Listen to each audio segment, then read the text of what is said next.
a breakout just took place in the energy complex, and I think it's important to be aware of this.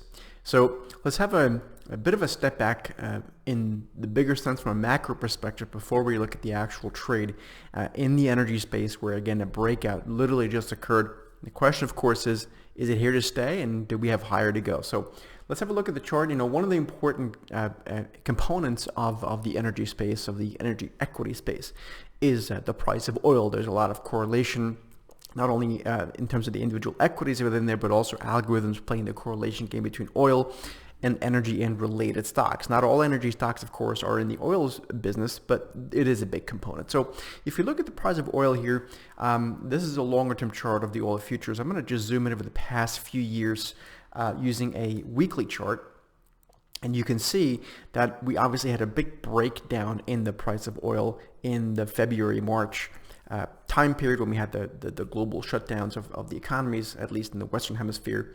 And that ultimately, if you were to make this an even longer term chart, you can see that the break below the 2016 lows wasn't actually very long. In fact, if I make this a monthly chart, you can see we really only closed down there for, I think, for 2 months in total below the 2016 lows. So to me, that doesn't really make a huge breakdown, especially considering the rebound we've had since. So if we zoom a little bit closer into the shorter term charts, what you can see, and I'll make this a weekly chart, I know I'm going back and forth here.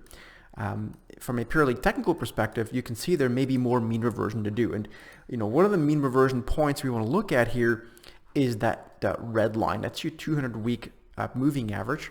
And it wouldn't be entirely inconceivable to see oil move somewhere back into the low 50s, which from current levels in the low 40s, that's a pretty good move.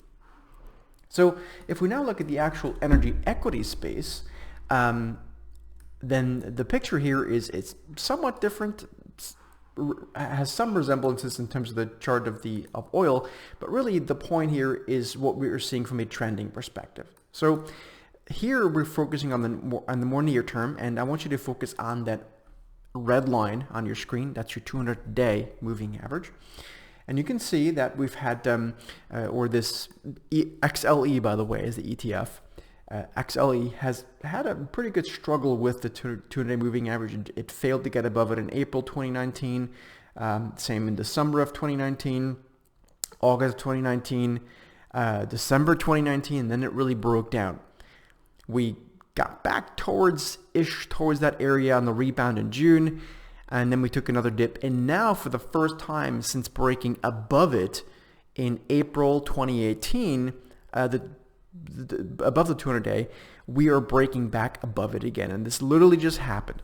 So the question is this breakout here to stay? If I look at the macro picture of potentially a better growth story ahead for the coming months from an economic perspective, and a better inflation, i.e. more inflation perspective, I do think that the energy complex, the XLE ETF, could have quite a bit more to run. How far? Maybe it's the mid to high 40s. Maybe it's the low 50s in terms of price. And the XLE, I don't know exactly. We have to measure that as we go. But I do think this is an important development. And you see it also came off of a higher low in the September-October months versus the low in March. So just thought I would show you this. There's a lot of individual names within this space that one can play. Just to throw out some names, PSX, for example, which is Phillips 66. A stock that we follow quite closely. You can see it did a similar thing, broke above the 200-day. So I think this is something worth watching. If you guys enjoyed this and have any questions, let us know down below. Give us a thumbs up, and we'll see you soon.